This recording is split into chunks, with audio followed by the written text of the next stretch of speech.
महाराष्ट्र सरकारनं आज अध्यादेश जारी करत मराठा समाजातील कुणबी नोंदी सापडलेल्यांना आणि त्यांच्या सगळ्या सोयऱ्यांना कुणबी प्रमाणपत्र देण्याचा निर्णय घेतलेला आहे। याच अध्यादेशामध्ये सगळे सोयरे कोणाला म्हणायचं याची व्याख्या सुद्धा केलेली आहे। सरकारनं जारी केलेल्या या अध्यादेशामध्ये नेमकं काय लिहिलेलं आहे हे आज आपण सविस्तरमध्ये जाणून घेण्याचा प्रयत्न करणार आहोत।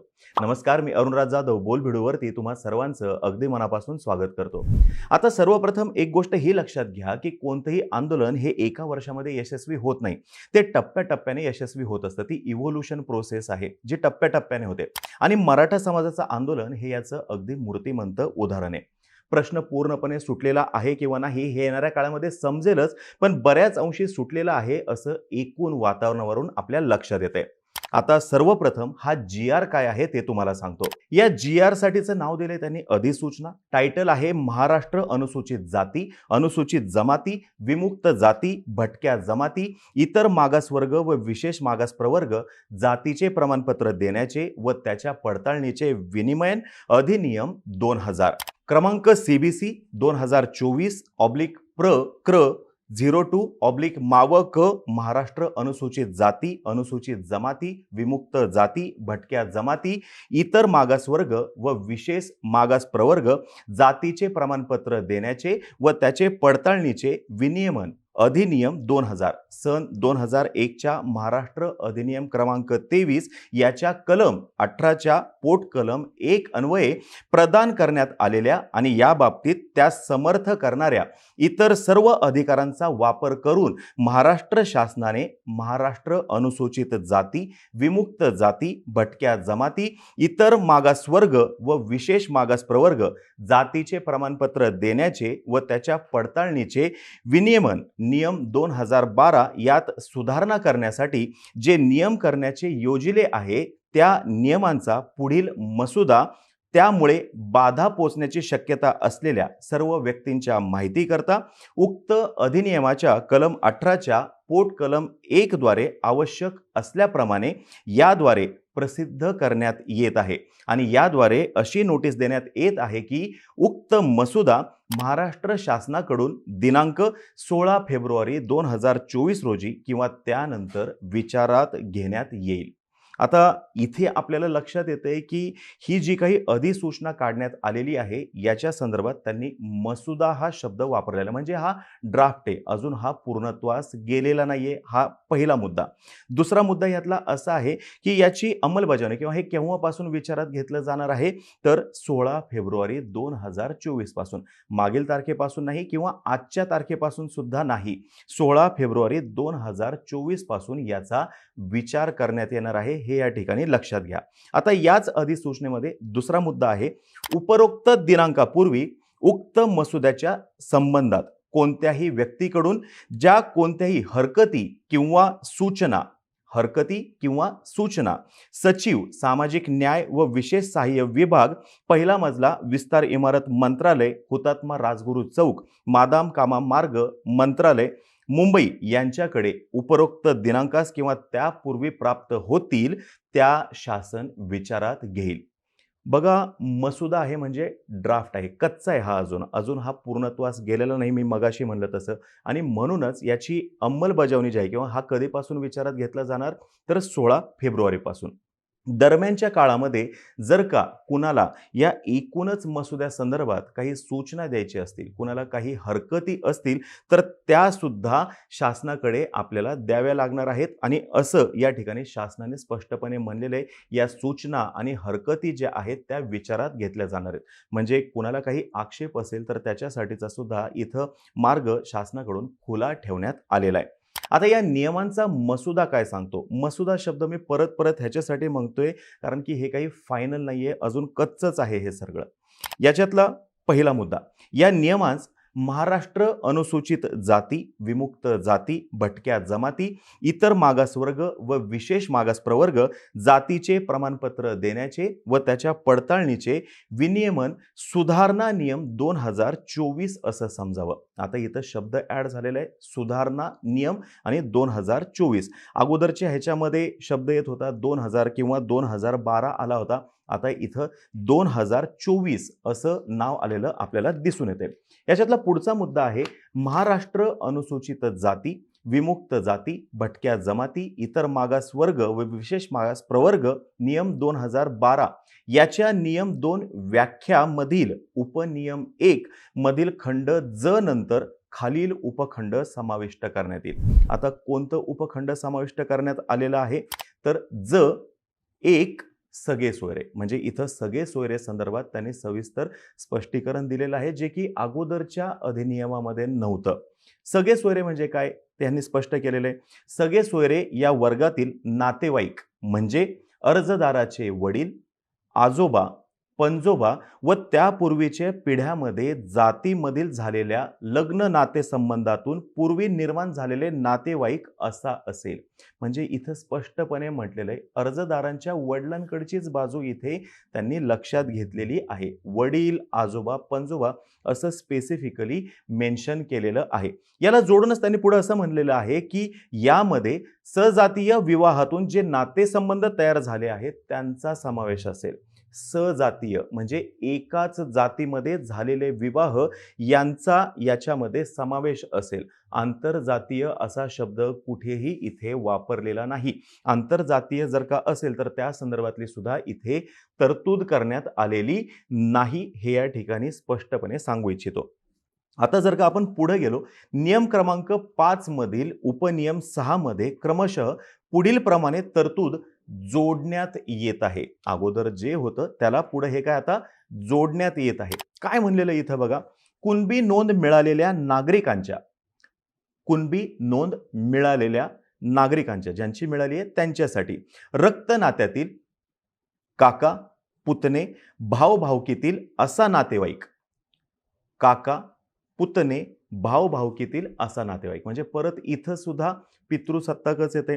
तथा पितृसत्ताक पद्धतीतील सगळे सोयरे ते असे नातेवाईक अथवा सगळे सोयरे आहेत, कॉमा अर्जदाराने असे शपथपत्र पुरावा म्हणून उपलब्ध करून दिल्यास तथा गृह चौकशी करून नोंद मिळालेल्या त्यांच्या रक्ताच्या सगळ्या सोयऱ्यांना कुणबी जात प्रमाणपत्र तपासणी करून तात्काळ देण्यात येईल. आता इथं स्पष्टपणे असं दिसतंय की पितृसत्ताक पद्धती जी आहे त्या संदर्भातच हा उल्लेख आहे. आईकडच्या संदर्भात इथं कुठेही उल्लेख केलेला नाही आणि ह्याच्या अगोदरच्या तरतुदीमध्ये सगळे सोयऱ्याच्या व्याख्येमध्ये सुद्धा सजातीय विवाह हे स्पष्टपणे दिलेले आहे. पुढे ते असे म्हणतायत या मसुद्यामध्ये, कुणबी जातीची नोंद मिळालेल्या नागरिकांच्या रक्त नाते संबंधातील पुरावा आढळल्यास, पुरावा आढळला रक्त नाते संबंधातला, नोंद मिळालेल्या नागरिकांच्या रक्त नाते संबंधातील सदस्यांचे शपथपत्र महाराष्ट्र अनुसूचित जाती, विमुक्त जाती, भटक्या जमाती, इतर मागासवर्ग व विशेष मागास प्रवर्ग नियम 2012 नुसार घेऊन त्यांनाही तात्काळ कुणबी जात प्रमाणपत्र देण्यात येईल. आता ह्याच्यातली महत्वाची इथं दिलेली सूचना कोणती आहे किंवा सांगितलं काय, कुणबी जातीची नोंद मिळालेला, ज्यांच्या जातीची नोंद मिळालेली आहे त्यांच्यासाठीच त्यांच्या रक्त संबंधातील पुरावा जर का आढळला तर इथं काय करू शकतात, ते शपथपत्र देऊ शकतात आणि ते शपथपत्र जर का दिलं तर तात्काळ असं कुणबी प्रमाणपत्र देता येईल असं यांनी म्हटलेलं आहे. पुढे अजून फार महत्वाचं आहे, ज्या मराठा बांधवांची कुणबी नोंदी सापडल्या आहेत त्याच नोंदीच्या आधारानुसार त्यांच्या गणगोतातील सर्व सगळ्या सोयऱ्यांना वरील बांधवांच्याच नोंदीचा आधार घेऊनच सर्व सगळ्या सोयऱ्यांना कुणबी जात प्रमाणपत्र देण्यात येईल. आता ह्याच्यातले काही शब्द जे आहेत ते फार महत्वाचे आहेत. त्याच नोंदीच्या आधारानुसार, त्याच असं दिलेलं आहे, ज्यांची कुणबी नोंद सापडलेली आहे त्याच नोंदीच्या आधारानुसार हा एक महत्वाचा शब्द. आणि पुढील त्याच बांधवांच्या नोंदीचा आधार घेऊनच, म्हणजे त्यांनीच काय करायला पाहिजे, शपथपत्र देणं महत्वाचं आहे. तसं शपथपत्र दिलं त्यांनी तर आणि तरच कुणबी जात प्रमाणपत्र देण्यात येणार आहे. अजून पुढे फार महत्वाचं आहे, ज्या मराठा व्यक्तींची कुणबी नोंद सापडली आहे त्यांचे सगळे सोयरे म्हणजे मराठा समाजात परंपरेनुसार गणगोतांशी लग्नाच्या सोयरेकी होतात ते सर्व सगळे सोयरे. मात्र फार महत्वाचे हे, मात्र सगळे सोयरे यांचा सर्वसाधारणपणे अर्थ पितृसत्ताक पद्धतीचे नातेवाईक असा घेतला जाईल.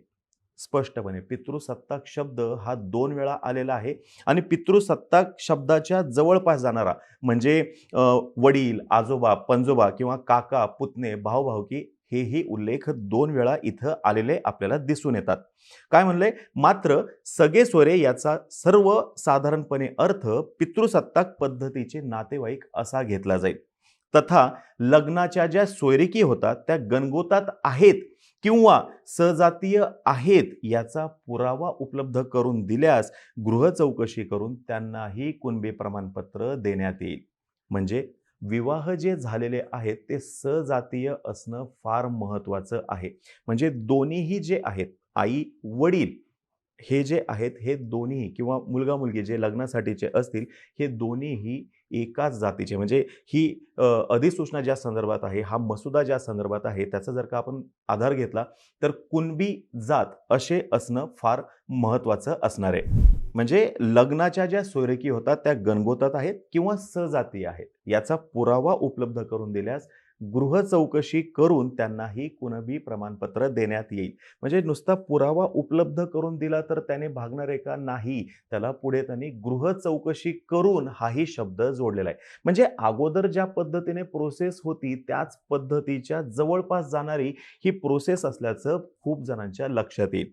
कुणबी नोंद मिळालेल्या नागरिकांच्या राज्यांतर्गत सजातीय झालेल्या विवाहातून तयार झालेल्या नातेसंबंधातील सगळ्या सोयऱ्यांना जात प्रमाणपत्र मिळण्यासाठी अर्ज सादर करता येईल. मात्र हे मात्र आलं की टेन्शन येतं. मात्र या तरतुदीचा उपयोग करता येऊ नये म्हणून सदर विवाह सजातीय आहे या संदर्भात पुरावा देणं तथा गृह चौकशीत तशा प्रकारचा पुरावा मिळणं हे देखील आवश्यक असेल व याची पूर्तता झाल्यास त्यांनाही कुणबी जात प्रमाणपत्र देण्यात येईल. म्हणजे सजातीय जे आहे हेच असलं पाहिजे आणि सजातीय जे आहे त्याचा सुद्धा पुरावा मिळणं आवश्यक आहे. पुरावा जर का मिळाला तरी सुद्धा गृह चौकशी होणारच आहे आणि गृह चौकशी झाली आणि त्या सर्व त्यांच्या एकूण रिक्वायरमेंटची पूर्तता झाली त्याच्यानंतरच कुणबी प्रमाणपत्र मिळणार आहे. सजातीय असणं, कुणबी जातीची नोंद असणं हे सगळं काही इथे दिलेलं आहे. पुढे ते म्हणतात सदरची अधिसूचना अनुसूचित जाती, विमुक्त जाती, भटक्या जमाती, इतर मागासवर्ग व विशेष मागास प्रवर्गासाठी लागू राहील.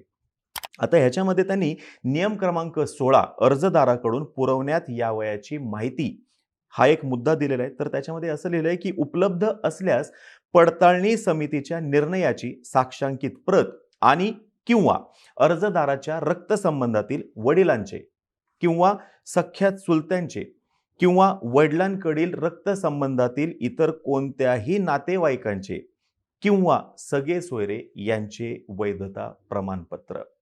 आता इथं परत एकदा आपल्याला काय दिसतंय? वडिलांचे, सख्या चुलत्यांचे, वडिलांच्या रक्तसंबंधातील वडील, काका, पुतणे हेच परत परत येत आहे. वडील, आजोबा, पणजोबा हेच परत परत येत आहे. फक्त होतंय काय इथं काय जोडले?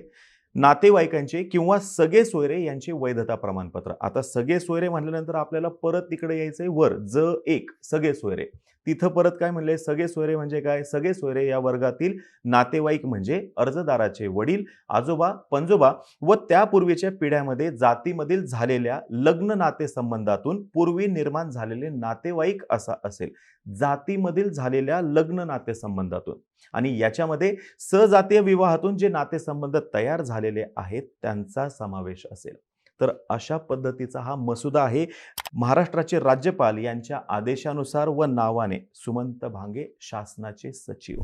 आता ह्याच्यामध्ये खूप साऱ्या गोष्टी तुम्हाला लक्षात आलेल्या असतील. मात्र शब्द दिलेला आहे, कुठे च हा शब्द जोडलेला आहे, फिरून फिरून सगळे सोयरे हा शब्द येतोय. तर त्या सगळे सोयरे शब्दासाठी परत वरती सगळे सोयरे ह्याची जी व्याख्या केलेली आहे तिथं आपल्याला जावं लागतंय. सजातीय हा शब्द वारंवार येतोय. सजातीय जरी असेल त्याच्या पुढे अजून कुणबीची ज्यांची नोंद सापडलेली असेल हाही मुद्दा या ठिकाणी येतोय आणि सजातीयच्या पुढे सुद्धा जाऊन पुरावा त्याचा द्यायचा आहे. पुराव्याच्या पुढं गृह चौकशी हाही याच्यातला महत्त्वाचा मुद्दा असल्याचं तुम्हा सगळ्यांना लक्षात आलेलं असेल.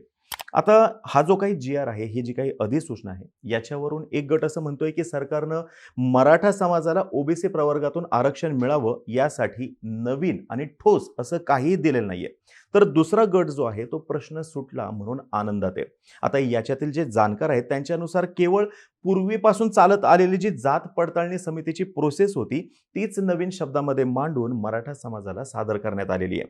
सगळे सोयरे, रक्ताचे नाते इत्यादी क्लिष्ट गोष्टी ज्या होत्या ज्याच्याविषयी अडून बसलेला होता समाज, त्या गोष्टी पूर्वी जशा होत्या तशाच राहिलेल्या आहेत की काय अशी शंका सुद्धा व्यक्त केली जाते.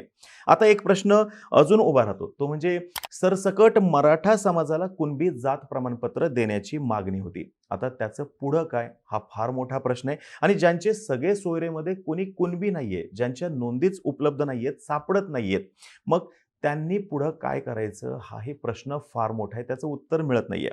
सध्या समोर आलेला मसुदा आहे. मसुदा आहे याच्यामध्ये सूचना करण्यास, सूचना सुचवण्यासाठी संधी अजूनही आहे. शासनाने ते मार्ग ओपन ठेवलेला आहे. यासोबतच ही जी काही अधिसूचना आहे याला न्यायालयामध्ये सुद्धा आव्हान देता येऊ शकतं निश्चितपणे. पण ज्यावेळेस ते पूर्णत्वाकडे जाईल त्यावेळेसच या संदर्भातल्या गोष्टी अधिक स्पष्ट होतील. आता येणाऱ्या काळामध्ये समाजाची ही जबाबदारी असणार आहे की ज्यांच्या कुणाच्या नोंदी मिळालेल्या असतील त्यांनी आता तसा शासनाकडे अर्ज करायला हवा की त्यांना प्रमाणपत्र मिळावं म्हणून. अध्यादेशाप्रमाणे नातेसंबंध आणि वंशावळ हे सिद्ध करण्याचं काम सरकार करणार नाहीये. ही ज्याची त्याची स्वतःची जबाबदारी आहे आणि ते समाजातील लोकांना स्वतःहूनच करावं लागणार आहे. ज्याची कोणाची नोंद सापडली असेल आणि आपल्या भावकीमध्ये जर का कोणाची नोंद नसेल तर तिथं त्यांना शपथपत्र सुद्धा द्यावं लागणार आहे. या सोबतीने हेही लक्षात घेणं गरजेचं आहे की जे काही मिळालं आहे ते टिकवावं लागणार आहे आणि जे काही राहिलेलं आहे ते सुद्धा येणाऱ्या काळामध्ये मिळवावं लागणार आहे आणि तशी भूमिका सुद्धा खूप साऱ्या जणांची दिसते. अजून एक प्रश्न मोठा या ठिकाणी उपस्थित होऊ शकतो येणाऱ्या काळामध्ये, ईडब्ल्यूएस की ओबीसी म्हणजे नेमकी निवड करायची कशाची हाही प्रश्न फार मोठा या ठिकाणी उभा राहू शकतो. तुर्तास लढा यशस्वी झाला आहे हेच मनोज जरांगे यांच्या भूमिकेवरून लक्षात येत आहे. पण येणाऱ्या काळामध्ये यातल्या गोष्टी, या अधिसूचनेमधल्या गोष्टी, या मसुद्यामधल्या गोष्टी, त्याच्यातला प्रत्येक शब्द न शब्द याची फोड होईल आणि त्याचं विश्लेषण जे आहे ते येत राहील. आता ही माहिती जर का तुम्हाला आवडली असेल खाली कमेंट बॉक्समध्ये नक्की सांगा. ही एकूण अधिसूचना आणि हा मसुदा वाचून तुम्हाला काय वाटलं? तुमच्या अजून काय अपेक्षा होत्या? अपेक्षा पूर्ण झाल्या का? हेही खाली कमेंट बॉक्समध्ये निश्चितपणे सांगा. तोपर्यंत आम्हा सर्वांचे व्हिडिओ जास्तीत जास्त लोकांपर्यंत पोहोचवा आणि चॅनलला सबस्क्राईब करायला तेवढं विसरू नका. धन्यवाद.